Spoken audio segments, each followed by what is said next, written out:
तो जी हाँ, power star Pawan Singh पे खतरा बढ़ते जा रहा है, क्योंकि बता दो कि बिश्नोई गैंग से पावर स्टार पवन सिंह का कॉल भी आ चुका है कि आप पावर स्टार पवन सिंह आप बिग बॉस शो मत करो, क्योंकि हमारे देवता सामान काला हिरण को मारा है सलमान खान।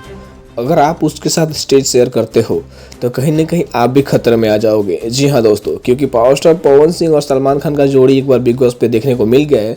बता दो कि power star Pawan Singh guest के रूप में गए हैं, वहीं पे खेसारी लाल यादव कंटेस्टेंट के रूप में गए थे, जहाँ पे power star Pawan Singh guest के रूप में गए हैं। तो पावर स्टार पवन सिंह का दबदबा पहले से ही है, लेकिन सुर्खियों का बात यह है कि पावर स्टार पवन सिंह धमकियों में आ गए हैं और कहीं ना कहीं इनकी जान का खतरा हो रहा है। सूत्रों के अनुसार पता चल रहा है ये धमकियां सोशल मीडिया से भी दी गई है और पर्सनली कॉल करके भी दिया गया है। बता दो कि power star Pawan Singh police complain कर चुके हैं, और जब पुलिस कंप्लेन हो ही गया है तो कुछ ना कुछ निर्णय निकलेगा ही, और पुलिस वाले कुछ ना कुछ करेंगे पावर स्टार पवन सिंह के लिए। लेकिन बता दो, पावर स्टार पवन सिंह के पास पहले से सुरक्षा तैनात है, जबकि पावर स्टार पवन सिंह की जान को कोई खतरा नहीं है। विषय की बात यह है कि पावर स्टार पवन सिंह भोजपुरी को डाउन टू अर्थ किए हैं, तो इसकी वजह से भोजपुरी में और किसी का नाम लिया जाता है तो पावर स्टार पवन सिंह का लिया जाता है, जिसकी वजह से भोजपुरी इंडस्ट्री चल रहा है।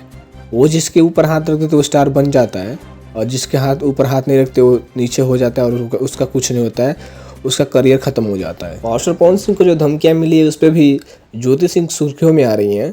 वो भी कुछ ना कुछ पावर स्टार पवन सिंह को बोल रही हैं कि पवन सिंह के साथ ऐसा नहीं होना चाहिए, वो मेरे सिंदूर हैं, वो मेरे पति है, अगर उनके साथ कुछ होता है तो मैं कहाँ जाऊँगी। तो जी हाँ दोस्तों, पावर स्टार पवन सिंह को जो धमकियाँ मिली है उस पर कुछ पावर स्टार पवन सिंह ने सोशल मीडिया साइट नहीं बताए हैं, तो इससे पता नहीं चल रहा है कि ये जो न्यूज़ है वो सही है या गलत है। आपको क्या लगता है कमेंट सेक्शन के माध्यम से बता दीजिए। वीडियो अच्छा लगे तो वीडियो को लाइक और चैनल को सब्सक्राइब कर लीजिए। मिलते हैं नेक्स्ट वीडियो के साथ। बाय बाय, टाटा, जय हिंद।